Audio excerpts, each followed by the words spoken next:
is, without the adversary, stories wouldn't exist. Not in literature and not in the waking world.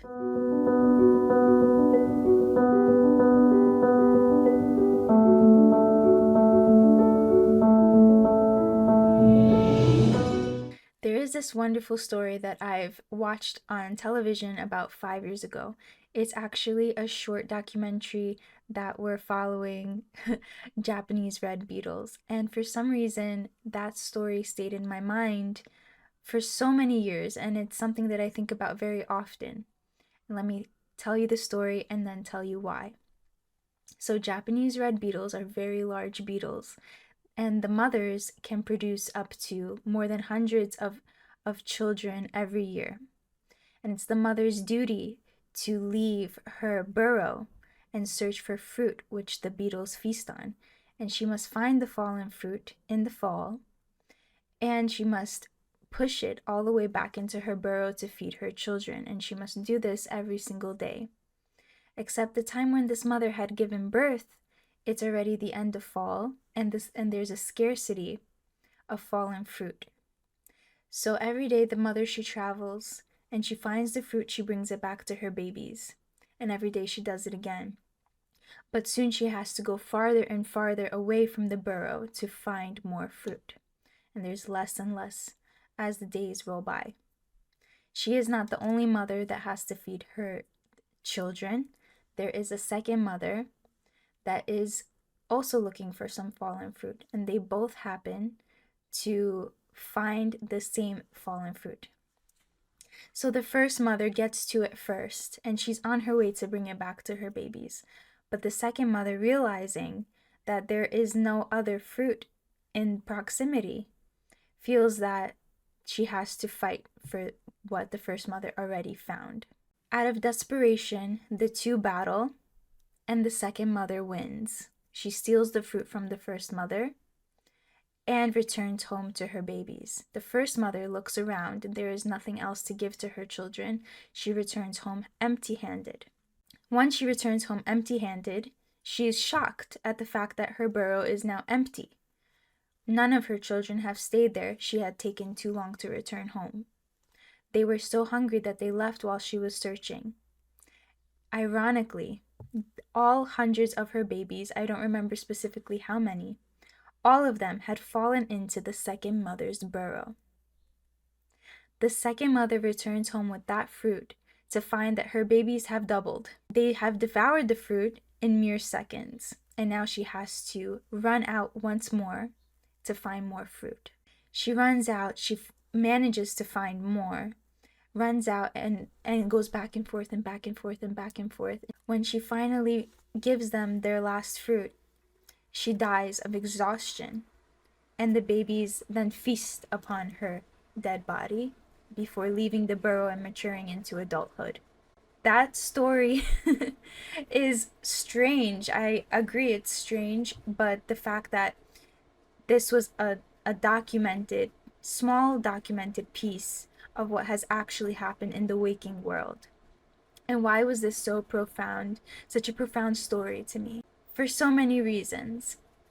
That we think that we are above a certain system in the world, and that it's interesting to find that even the smallest of creatures are a part of the system, doing the right thing and being kindly to one another, not stealing, for example, the repercussions that they face upon doing the wrong thing, things like that.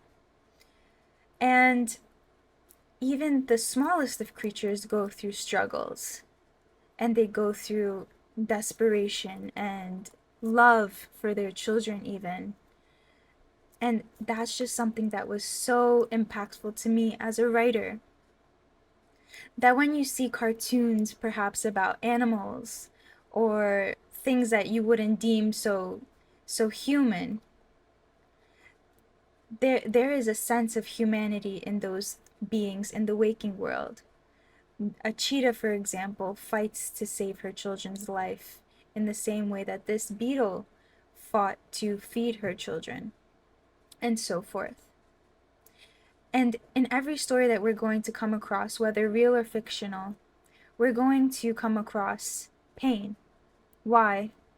Because there is no story that exists without pain. And it's sort of silly because as a consumer, we want to run away from what we find in the waking world. We want to experience something perhaps light and airy, something distinct from our reality. And then we find a story that we love, characters who we love, and they too experience pain. And why is pain so important? So today I am going to explain why and how we can write pain that the readers can feel. Hi, my name is J.K. Noble, and you're listening to A Pen's Sorcery. If we were to embody pain into one cognizant being for fun, we will realize religion has already done this, and they call that embodiment the devil. We might get a little dark here, but that's okay. It will perk up in a minute. Stay with me. So, the devil translated from Hebrew means the adversary, which means the one who is meant to obstruct or oppose or create obstacles. Now, wouldn't life be so great had the devil not existed? Of course, there would be no evil inclination, and there would be no person or thing that experiences pain in this world anymore. Now, if we think about it, this embodiment works 24/7 to create obstacles for all beings. But what do we lose had the devil not existed? If we dig deeper, we can see that it is not just pain that it inflicts, but it also provides us with the most beautiful thing we have on earth, and that is stories. Stories exist because of opposition. Had no one been opposed in their lives, stories would cease to exist. Putting it simply, if there is no problem, there is no plot. And if there is no plot, there is no story. Had we never experienced opposition, there would be no journey to go on. There would be no lessons to be learned. Nothing would be earned, only given. Sure, no one would have a dark side, but with your dark side comes consequence. Like what the red beetle experienced after she had stolen that fruit. She experienced the consequence of her dark deed, even though she meant it as a good action to feed her children. Take opposition out of the equation, and consequence would cease to exist. There are positive and negative aspects to this analogy, of course, since we would all prefer a pain-free life. But what would be the purpose of living in a world where there is nothing to be learned? Isn't pain a test for the unwounded? As they say, pain is gain. Without pain, our true character would be unrevealed.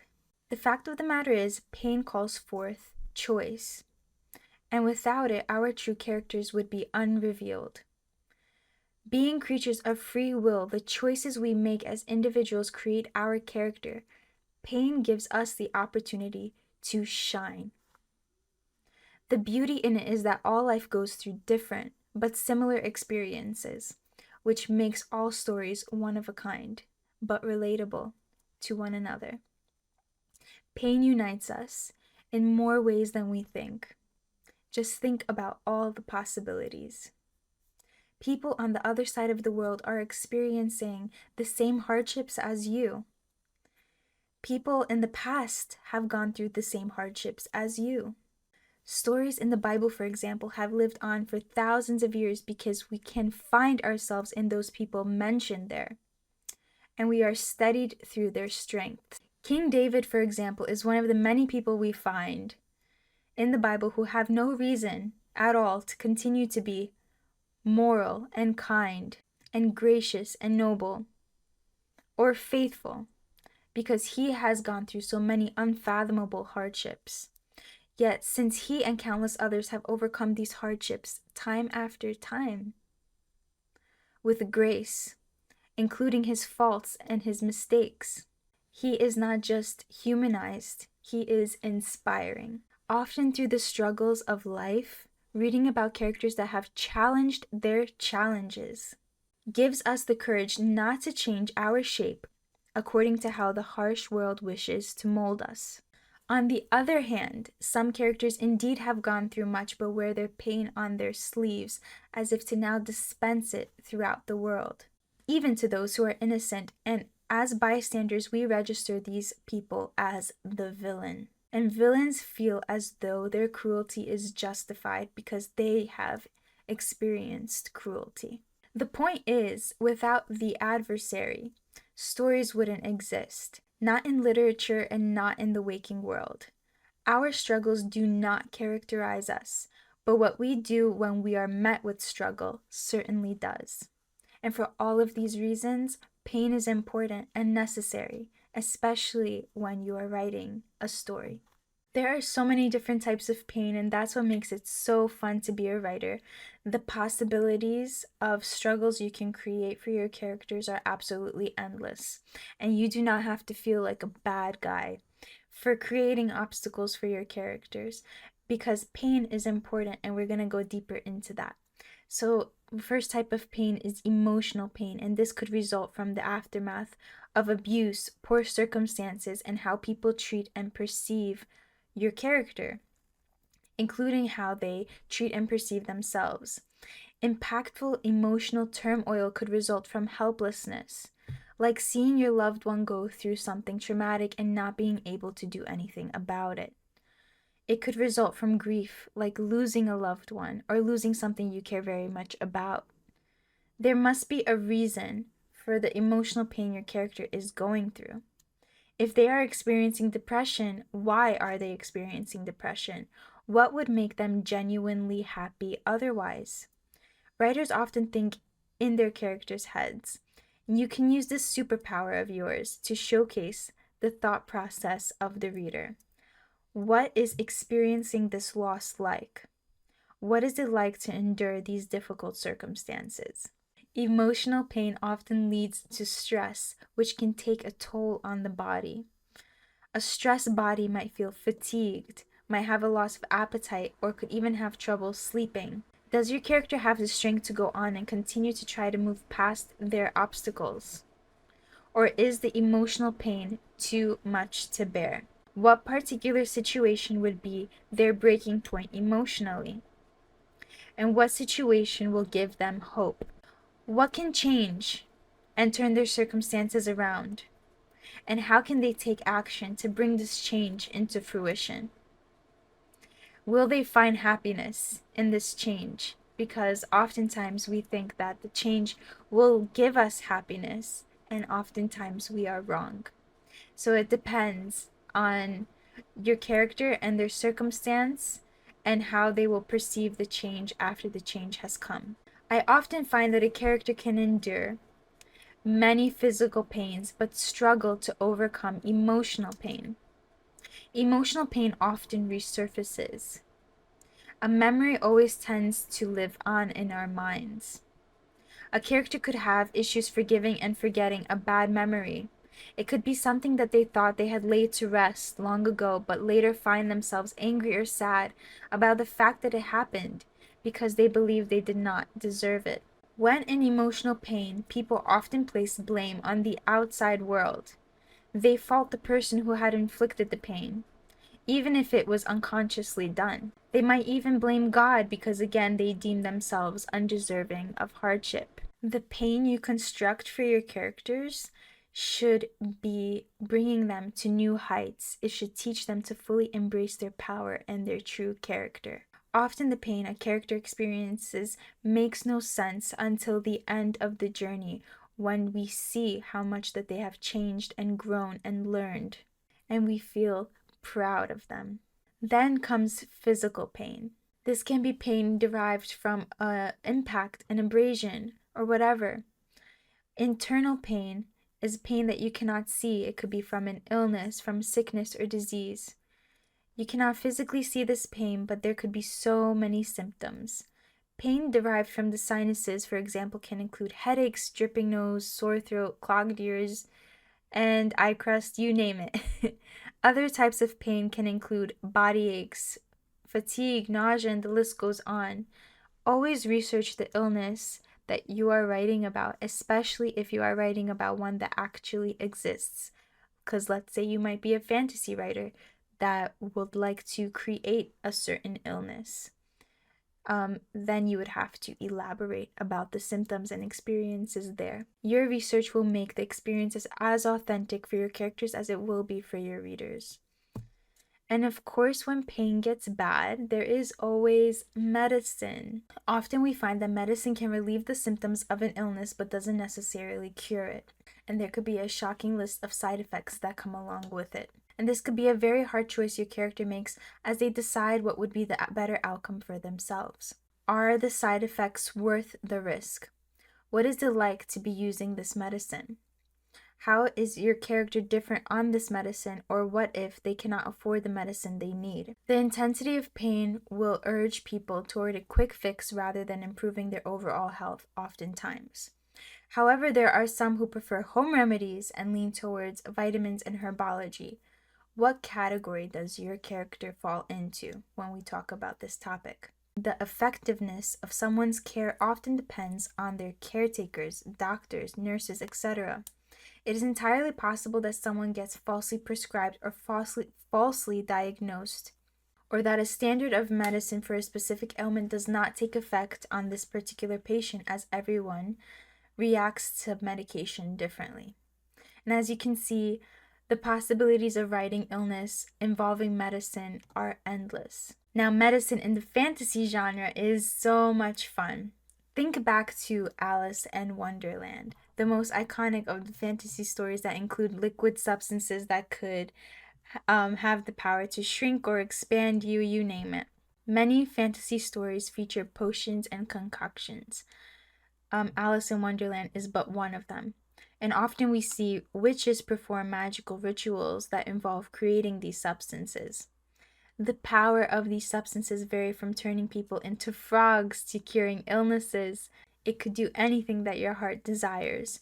If you are writing fantasy and want to create medicine, here are some things you can think about. What is the medicine for? Does it have any side effects? Will it make you shrink, grow, change your hair color? What will it do?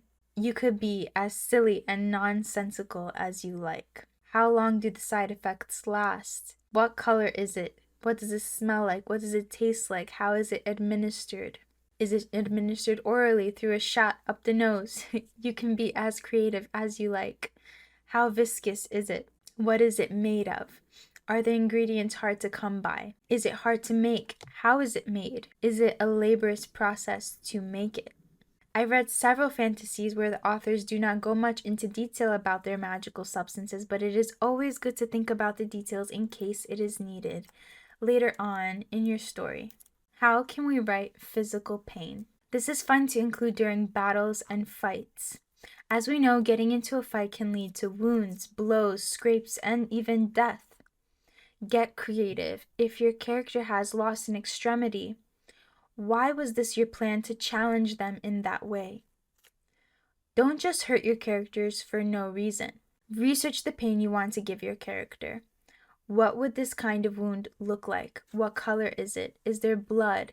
How much blood flow is there? Is the character turning pale or losing consciousness? And how long will it take them to heal? Don't just think about the short-term effects of having this wound, but also the long-term effects. Will they have to deal with the pain of this wound long after it's been received? For example, a broken leg once healed might not ever move or feel the same again. And when you are writing, here is a tip. Isolate the part of the body that is experiencing pain. Think back to when you were in pain. Think back to that part of the body you experienced that pain. Think back to the part of the body that was hurting you. Suddenly, no other part of your body matters as much, and neither does anything that is going on in your life. Not your mortgage, not your debt, not your family, not your schoolwork. Nothing matters as much as relieving that pain. How did you behave while you were in pain? What did you do to relieve that pain? How far were you willing to go to rid yourself of that pain? Now, how does your character deal with pain? As we know, pain tolerance is different for everyone. Here are some questions you can ask yourself when developing your character's reaction to pain. Is your character tolerant of pain, or are they more on the sensitive side? How do they react? Do they scream, moan, clench their bodies, squirm, shout, breathe heavily, or hallucinate? How far are they willing to go to rid themselves of the pain? Will they turn to drugs or alcohol to numb themselves? Will they begin to act selfishly and do cruel things to hurt others as a result of their pain? How does your character feel having to go through this illness and then having to deal with the aftermath of maybe the medicine that they are taking? How will your character grow after this pain? Will they become better? Will they become a better or worse person after experiencing it? Will they relate to others who are in pain because of their experience? Or will they become bitter and place blame for their past circumstances? Let's talk about relief. If it has never rained, would we care for the sun? Relief plays a major part in pain. What does it feel like to experience that relief? Does the mind of your character suddenly clear up once they experience relief? What are their next steps in the story after experiencing that pain? Many times, the pain people experience does not allow them proper sleep. Is your character exhausted? Do they need rest? Can they afford rest, or do they need to get back on their weary feet and resume their mission as they are pressed for time? Is this a short-term relief or long-term relief? Have they been cured fully, or are they using a numbing agent? In terms of emotional pain, relief can come from support of a friend or from experiencing a positive change in their circumstances. Experience is something that is not often spoke about when it comes to writing about a character's pain, and it is equally as important as the other factors we talked about today. Consider going through something you have already experienced. It is suddenly more easier to go through it a second or third time. Now consider a chronic sickness and the same symptoms on repeat. It could be hell. And then after a while, the person might start to cope with the pain. Over time, the pain becomes a new normal, and the person's tolerance for it will increase. This is an extreme case, of course. And it can also happen with emotional pain. Experiencing death or mental abuse or any sort of non-physical pain can make you as hard as your circumstances. Often I find that those who have experienced more than their fair share of hardships in life are very capable of overcoming arising hardships. For some, experience makes no difference. Keep that in mind.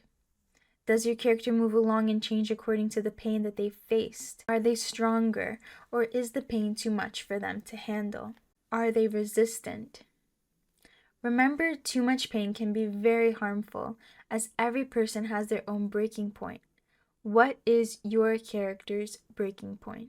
Now, my number one tip for making your story as intriguing as possible is to ask yourself, what can go wrong? You don't need to give your characters mercy. As much as we think we do, people don't want to read about heaven. There are no problems in heaven, and no problems means no plot. Making your character experience hardships gives them the opportunity to shine through their actions. It showcases who they truly are in the face of hardship and opposition. Now, my next tip is to think about how your specific character will react once that something has gone terribly wrong. To know how your character will react means you need to know them like the back of your hand. And it's very important if you want to write a solid character. Did these tips help? What type of pain are you writing about? Let me know in the comments below. Thank you for listening to the Pen Sorcery. My name is J.K. Noble, and I'll be seeing you in our next episode. Bye!